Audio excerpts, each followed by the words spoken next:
आज जो हमारे साथ में गेस्ट हैं अभी पीछे बैक स्टेज पर, उनका अपना एक प्लेटफॉर्म है योर स्टोरी के नाम से, जहां पर बहुत सारे एंटरप्रेन्योर्स की स्टोरीज वहां पर उन्होंने कवर करी हुई है। तो आज पहली बार ऐसा होने वाला है कि योर स्टोरी की जो फाउंडर है उनकी स्टोरी हम कवर करने वाले हैं अपने इस प्लेटफॉर्म के ऊपर। So please give an energetic and warm welcome to the one and only Shraddha Sharma.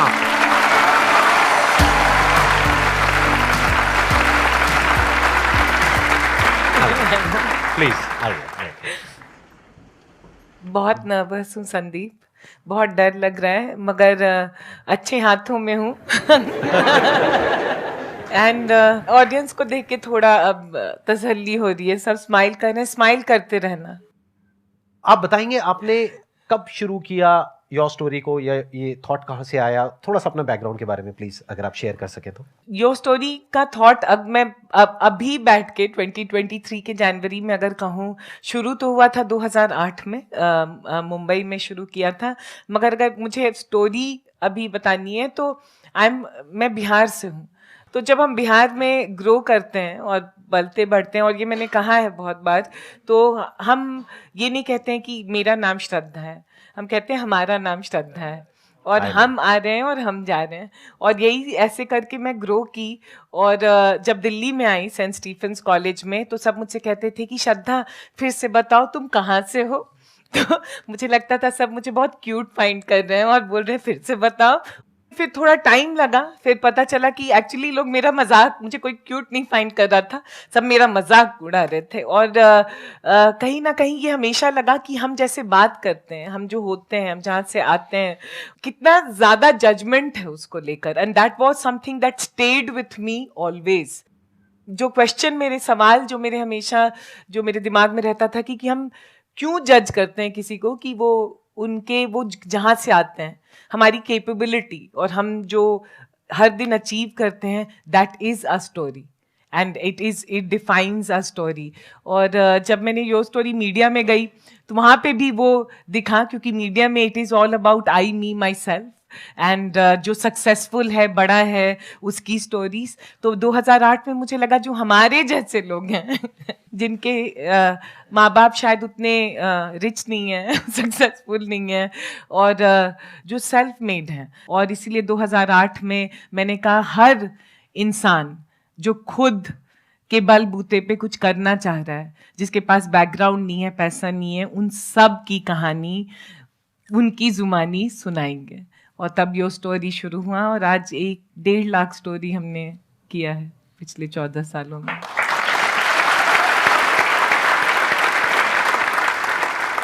तो अगर 2008 की बात करी जाए, जब आपने शुरू किया योर स्टोरी को, क्या आपने मीडिया में कुछ जॉब किया था या क्या किया था? मैं टाइम्स ऑफ इंडिया में थी as a journalist, very short as a journalist, but brand, फिर स्ट्रैटेजी, और फिर जो लकीली मुझे अपॉर्चुनिटी मिला जो ओनर्स हैं टाइम्स ऑफ इंडिया, उनके साथ काम करने का बहुत ही कम उम्र में। फिर मैं CNBC में गई काफ़ी सीनियर रोल में, और मैंने देखा, समझा कि क्या हो रहा है और क्या नहीं। और फिर वहाँ से मैंने सोचा कि एक अपनी नई दुनिया होनी चाहिए जहाँ पे मेरे जैसे लोगों को सबको आवाज़ देनी होगी और सबकी स्टोरी सुनानी होगी बिना पैसा और ये के।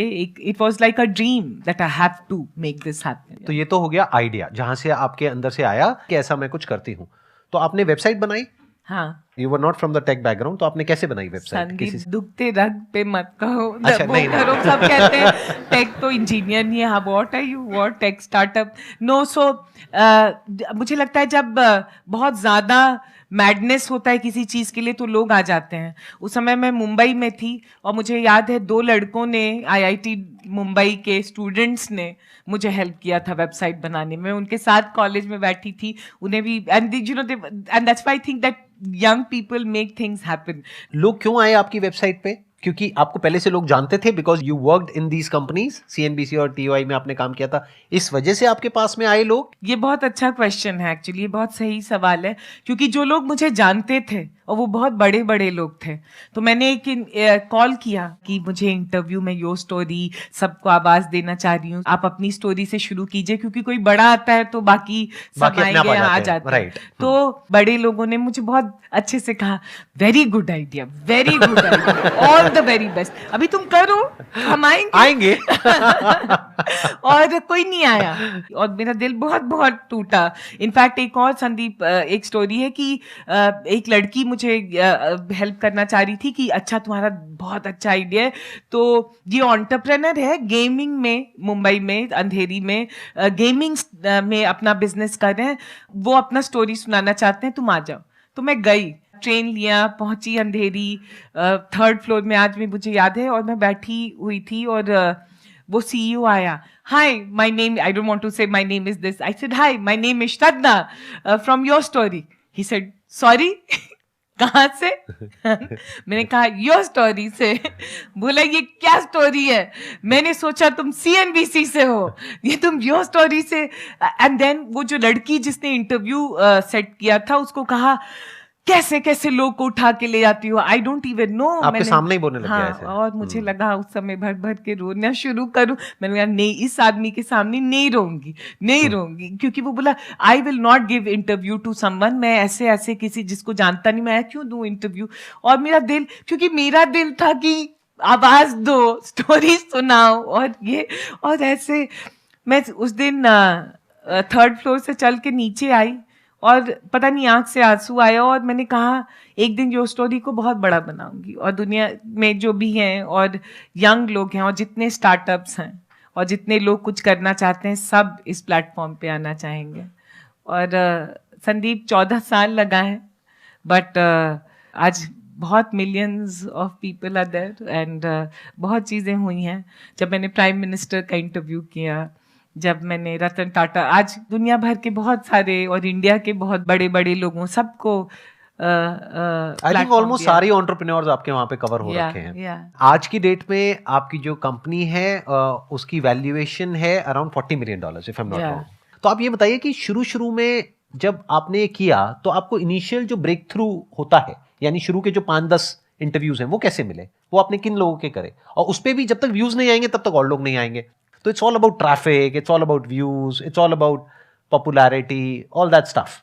Again a very good question. तो अगर मुझे शुरू करना होता तो शायद काफी आसान भी होता और टफ भी होता, और वो मैं बताऊंगी क्योंकि 2008 में जब मैंने स्टोरी शुरू की, जैसे you know anyone here if I tell your first story, तो मैं पहली प्लेटफॉर्म बन गई जब मैंने आपकी स्टोरी आपके जुबान में सुनाई, तो वो अपने फ्रेंड सर्कल में और हर जगह प्रमोट करने लगे। तो वो ऑर्गेनिकली, अभी जो इंग्लिश में कहेंगे नेटवर्क इफेक्ट, काफी सही था, क्योंकि people became promoters of the story, and उसके बाद लोग आने लगे वेबसाइट पे। Very interesting. मतलब आप लोगों को क्लियर हो रहा है ना कि क्या किया इन्होंने, कैसे किया। कुछ स्टूडेंट्स की हेल्प से एक वेबसाइट बनाई, वो भी इन्होंने खुद नहीं बनाई, कहीं से बनवाई, और वो भी आई थिंक फ्री में बनवाई होगी आपने। तो इन्वेस्टमेंट आपने कितना किया था अपने बिजनेस में उस टाइम पे? समोसा खिलाया था। तो ऐसा नहीं है इन्वेस्टमेंट नहीं किया। हाँ, उस टाइम पे इन्होंने क्या किया, एक वेबसाइट बनाई कुछ स्टूडेंट्स की मदद से, जहां पे कुछ समोसे लगे। फिर उसके बाद में वो वेबसाइट बनाने के बाद में लोगों को कांटेक्ट किया, और वो स्टोरी सिंपल टेक्स्ट में होती थी, कोई वीडियो नहीं, कोई ऑडियो नहीं, कुछ नहीं। तो सिंपल टेक्स्ट, यानी कि एक इंटरव्यू लिया, एक इंटरव्यू फॉर्म में वहां पे टेक्स्ट में आ गई, यानी कि एक वेबसाइट के ऊपर उनकी कहानी आ गई विद देयर फोटोग्राफ्स, राइट। तो देखा जाए तो बहुत ही सिंपल बिजनेस मॉडल है। आइडिया कितना सिंपल है, जो हम सोचते हैं ना कि आइडिया में क्या है। सोचो, एक वेबसाइट बनानी है, वो आज की डेट में बहुत सारे प्लेटफॉर्म्स है, कहीं से भी बन जाएगी। जाओ, जाकर के लोगों के इंटरव्यू लो और वहां पे उस वेबसाइट पे पब्लिश करो, और एक दिन $40 मिलियन की कंपनी खड़ी कर दो। मगर मैं यहाँ कहना चाहूंगी, the idea was simple but idea was tough, because my idea was media में आने के बाद कि मीडिया में चलता क्या है, नेगेटिव और सेंसेशनलिज्म। और मैंने कहा मैं योर स्टोरी शुरू करूंगी जहां पे मैं आपके बारे में नेगेटिव, आपको नीचा नंगा नहीं करूंगी। I will celebrate you for who you are. जो तुम्हारे अंदर अच्छाइयत है वो दिखाऊंगी, एंड वो 14 साल तक कंसिस्टेंटली दिखाना in a media space which is not positive, is always judgemental, was toughest part of running this business. ये तो हो गया कि आपका आइडिया कैसे स्प्रेड हुआ। ये आई थिंक सबको क्लियर है ना कि इनका आइडिया स्प्रेड कैसे हुआ। This is a perfect example of viral marketing, जिसको आज की डेट में हम बोलते हैं। वायरल मतलब क्या होता है कि जो अपने आप वर्ड ऑफ माउथ से स्प्रेड हो जाए। एडवर्टाइजिंग से आपको एक बार स्पाइक मिल सकता है, लेकिन अगर प्रोडक्ट में दम नहीं है तो वो वापस से नीचे गिर जाएगा। इन्होंने कोई एडवर्टाइजिंग नहीं करी, नहीं, सिर्फ एक वेबसाइट बनाई, वहां से कुछ लोग आए, उन्होंने आगे लोगों को बताया, फिर वहां से कुछ और लोग आए, उन्होंने आगे लोगों को बताया, धीरे धीरे वो बड़ा होता चला गया, धीरे धीरे वो फैलता चला गया और फैलते फैलते मिलियंस ऑफ पीपल तक फैल गया। आज की डेट में कितना ऑर्गेनिक ट्रैफिक है आपकी वेबसाइट पे? 10 मिलियन। 10 मिलियन पर मंथ और per year? Per month. Per month 10 million मतलब 1 करोड़ लोग यहां पर आते हैं इनकी वेबसाइट पे हर महीने, विच is not a small number, which is a good number. 5 million subscribers हैं। उन्होंने न्यूज़लेटर के लिए सब्सक्राइब किया हुआ है, yes. 5 मिलियन सब्सक्राइबर्स हैं और 10 मिलियन यूजर्स हैं। तो अब समझते हैं कि इसको आपने मोनेटाइज कैसे किया। ये तो हो गया शुरू में जहां से आपका प्रोडक्ट वायरल हुआ। अब दूसरा चैलेंज आ जाता है मोनेटाइजेशन, यानी कि यहां से पैसा कैसे कमाया। संदीप, पहली बात मुझे थैंक कहना है, पहली बार ये सब क्वेश्चन कोई मुझे पूछ रहा है। यूजुअली आप पूछते हो। नहीं, और यूजुअली कोई सोचता ही नहीं है कि सुनना चाहिए या it's worth it, but I am thankful that you are telling in India my story, क्योंकि मैंने 14 साल से मेहनत करके एक प्रॉफिटेबल सस्टेनेबल बिजनेस बनाया है। तो कैसे पैसा शुरू किया, तो आइडिया तो बहुत रोमांटिकली कि सबकी कहानी सुनानी है दिल से, दिमाग यूज ही नहीं किया। फिर पता चला दिमाग नहीं यूज किया है, क्योंकि पैसा कैसे बनेगा। स्टोरी स्प्रेड्स हो रहे हैं, सब कोई लव कर रहा है स्टोरी और सबको बहुत वैलिडेशन मिल रहा है, मगर पैसा कैसे बनेगा, बहुत बड़ा सवाल था मेरे सर पे। और मिडिल क्लास से आने से, और जहाँ से जिस बैकग्राउंड से मैं आ रही थी, मेरी मदर और मेरे घर में पैसा कमाना बहुत इंपॉर्टेंट था, क्योंकि ऐसा नहीं था कि कोई घर से पैसा भेज रहा था या कुछ वो था। तो स्ट्रेस भी काफी है और पैसे को लेके काफी स्ट्रेस होने लगा। और प्लस आप एक सेफ और सिक्योर जॉब कर रहे थे जिसको आपने छोड़ा था, जहाँ से पैसा आ रहा था। और यहाँ पे कितने टाइम तक पैसा नहीं आया था योर स्टोरी शुरू करने के बाद में? 1 साल तक। 1 साल तक कोई पैसा नहीं आया? नहीं। तो 1 साल तक आपने कैसे सर्वाइव किया अपनी सेविंग्स के बेस पे? पागल हो गई थी मैं। क्योंकि पैसा बहुत ही इंपॉर्टेंट चीज था मेरी जिंदगी में, एंड सेविंग था और ट्रेन से चलती थी। जैसे आज अच्छे दुपट्टे पहने, उस समय शॉपिंग कुछ भी नहीं किया। एकदम इकोनॉमस जिंदगी उस समय जिया मैंने। But I want to call this out, coming from the background I did, and it's very important. जब आप पैसे से नहीं आते हैं तो आपको सबसे ज्यादा थैंकफुल होना चाहिए, क्योंकि आपके अंदर एक आग लगा होता है कि पैसा कमाना है। Right, it is very good, I am very thankful कि मेरे घर से कोई 1 रुपया नहीं भेजा न था। तो मेरे अंदर बोध हमेशा था कि कुछ भी बिजनेस करूं तो पैसा खुद, it should be self sustainable and it should be able to make money. किसी एंटरप्रेन्योर ने, जिसकी स्टोरी की थी मैंने, श्रीला जाइडुपल, मुझे आज भी उसका नाम याद है, वो कहा how are you making money. मैंने कहा नहीं, स्टोरी सुना रही। तो बोलता नहीं इतना अच्छा कर रहे हैं, मैं पैसा आपको नहीं दे सकता, क्योंकि अब मैंने कहा मुझे आपसे लेना भी नहीं है पैसा।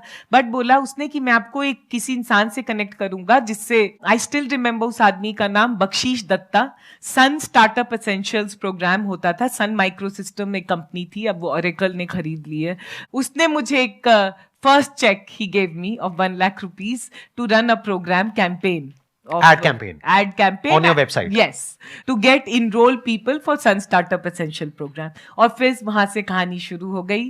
और एक बात कहना चाह रही हूँ कि हर साल हम प्रॉफिटेबल कंपनी रहे। फंड रेज किया मैंने 2015 के एंड में, तो 15 से 17 तक हम नहीं प्रॉफिटेबल थे, क्योंकि काफी एक्सपैंड किया, but we were profitable even in pandemic. और इस साल भी टचवुड रहेंगे। तो अब इंटरेस्टिंग पॉइंट ये है कि यहाँ से आपकी रेवेन्यू आनी शुरू हुई। yes. यानी अब आपको समझ आया कि अच्छा ऐसे भी पैसा कमाया जा सकता yes. है, यानी अपनी वेबसाइट पे एड्स रन करके। तो आप थोड़ा सा बताएंगे कि रेवेन्यू आपकी किस तरीके से रही, ग्राफ क्या रहा, जैसे पहले साल में कितनी रेवेन्यू थी, फिर उसके बाद कितनी हुई, कैसे बढ़ी रेवेन्यू? जहां पे मैं सोचती हूँ कि मैंने डिसरप्ट किया मॉडल, कि एड से पैसे नहीं कमाए, क्योंकि एड जो होता है वो अगर देखिए तो उसके लिए 100 मिलियन 1 बिलियन व्यूज और ये सब, उससे स्केल का पैसा बनता है। तो मैंने देखा, मैंने B2B मीडिया बनाने, बैकएंड मॉडल B2C था स्टोरीज, बट बैकएंड में मैंने कहा B2B, जिन सारे जो स्टोरीज कर रहे हैं उसमें काफी डेटा और इंटेलिजेंस मिल रहा था। एक कोट है, ब्रेने ब्राउन कहती है, stories are data with souls. So there was a very strong data and intelligence that started getting built on the background. और फिर हम उसको लेके जैसे B2B journals and trade bodies do, हमने काफ़ी मीटअप्स किए तो उससे पैसा बना. सेकंड, हमने एक प्रॉपर्टी 2010 में शुरू किया है, अभी 13-14 साल हो गया है, टेक्स पार्क्स करके. वो काफ़ी बड़ा स्टार्टअप में सबसे बड़ा इवेंट होता है, दुनिया भर से लोग आते हैं उसको अटेंड, तो वो एक बहुत बड़ा आईपी बना. थर्ड, हम रिसर्च रिपोर्ट्स काफ़ी निकालते हैं और ये सब करते हैं. चौथा, मैंने कहा न्यूज़लेटर सब्सक्राइबर्स, क्योंकि ये टॉप एंटरप्रेन्योर सीईओज ये सब तो मेलर्स भेजने के आप पैसे लेते होंगे, राइट? वो भी है. वो होता होगा. अभी वीडियो कैंपेन्स काफ़ी करते हैं तो उसके लिए आते हैं अगेन कॉर्पोरेट्स. प्रॉपर्टीज बनाए जैसे मनी मैटर्स, ये सब करके सीरीज हम चलाते हैं. तो अब ये सब बहुत सारे once you have the trust, goodwill, brand, data and insight, तो पैसा बन जाता है. Excellent ji.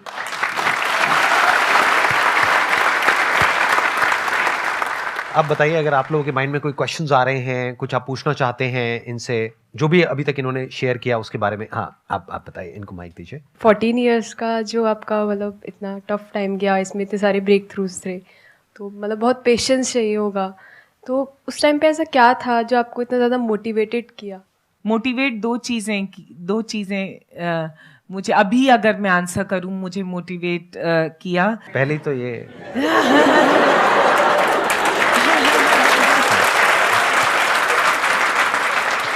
No, but I have to call Sandeep, and of course all of you know that to me he's an incredible story in itself, and we are also very, very proud. And I also think the consistency and the generosity with which he has conducted himself, and that's very obvious, and that's why I think he has that kind of love which he gets. Thank you so much, but I was just kidding. No, मजाक कर रहा था. but it's also why are we hesitant to not acknowledge good things in our country when we see, and he's one of the good things about our country.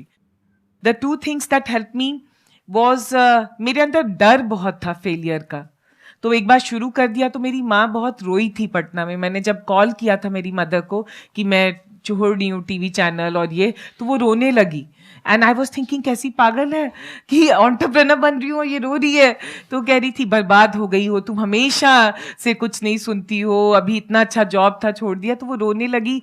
And मेरे अंदर एक वो डर था कि I should not disappoint my mother. And the second thing was somewhere I was very mad about कि मुझे negativity में मैंने बहुत जिंदगी में देखा है और झेला है.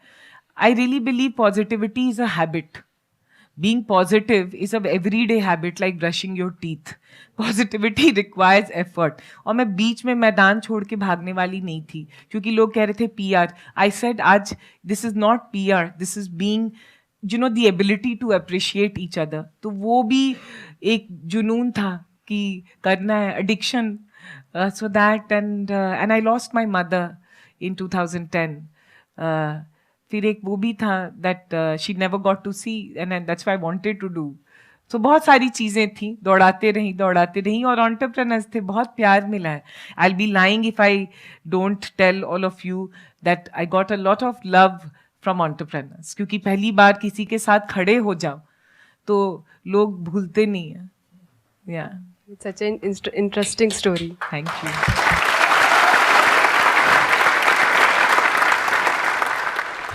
स्टोरी टेलिंग एक आर्ट है, अपनी बात दूसरे के सामने रखना, वो कैसे इम्प्रूव करे मैम, और स्टेज स्पीकिंग कैसे इम्प्रूव करे? The only thing you will become a good storyteller is by making mistakes and making a joke of yourself. लोग हंसें, मतलब आगे चल के अच्छी आयत पे हंसें और कुछ अच्छे जोक्स पे हंसें, but you have to come and stand on the stage. It is again an everyday habit. Right जो भी अच्छे स्टोरी टेलर्स को ऑब्जर्व करो, जो भी हैं, संदीप को देखो, दे डू, मतलब इट डजंट कम ओवरनाइट. हर दिन वो आके खड़े होते हैं. दूसरा, मुझे लगता है अगर अच्छा स्टोरी टेलर बनना है तो अच्छा इंसान बनना बहुत जरूरी है, because you need to understand human beings. For me what I like is not the story you tell, what I like is the story you are not telling me. Right, to understand that. लोग को पहचानना शुरू करोगे तो story teller अपने आप.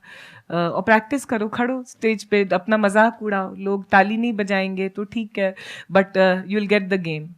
Story telling में क्या होता है, जैसा कि इन्होंने कहा कि अपना मजाक उड़वाने के लिए हमको हमेशा तैयार रहना है, यानी कि जो सच है जैसा है वैसा बोलने का दम रखो। क्योंकि अगर आप अपने आप को परफेक्ट दिखाओगे हमेशा, तो सामने वाला इंसान समझ जाएगा कि आप एक्टिंग कर रहे हो, और एक्टर्स को कोई नहीं देखना चाहता, even if it's a movie आप एक्टर्स को देखने के लिए जाते हो या कैरेक्टर को देखने के लिए जाते हो? तो आपको क्या करना होगा कि एक्टिंग नहीं करनी है, जो एक्चुअल में जैसे हो जो हो बोल दो, और वही चीज कनेक्ट करेगी, and that is story telling. मतलब कि सामने वाला रिलेट कर सके। वो रिलेट तभी करेगा जब आप बिना किसी फिल्टर के बोल रहे हो, अंदर से जो हो जैसे हो बस बोलते चले जा रहे हो, सामने वाला भी अपने आप ही उस जोन में चला जाएगा। वो कहेगा अरे अरे अरे अरे, मतलब एक ऐसी कहानी उसके माइंड में बिल्ड हो जाएगी। अगर if you talk about great story telling, एक स्टोरी टेलिंग हो सकती है which is like fake story telling, उसको आप सुनोगे पढ़ोगे और भूल जाओगे एक दिन में। बट कुछ ऐसी कहानियां होती है जो अंदर टच कर जाती है, मतलब याद रह जाती है। जैसे अगर मेरी बात करी जाए तो मेरे दिमाग में एक मैंने बायोग्राफी सुनी थी डॉक्टर एपीजे अब्दुल कलाम की, वो कुछ टच कर गया था। There was an honesty in that story. तो if you want to be a great storyteller, तो बी ऑनेस्ट, बी ऑथेंटिक। किसी के जैसा बनने की कोशिश मत करो। जो आपकी कहानी है, जैसी कहानी है, बिना ये सोचे कि हाँ उसका कुछ अच्छा हो रहा है, बुरा हो रहा है, ये हो रहा है, वो हो रहा है, whatever it is, without thinking of the consequences और आउटकम, जस्ट से इट।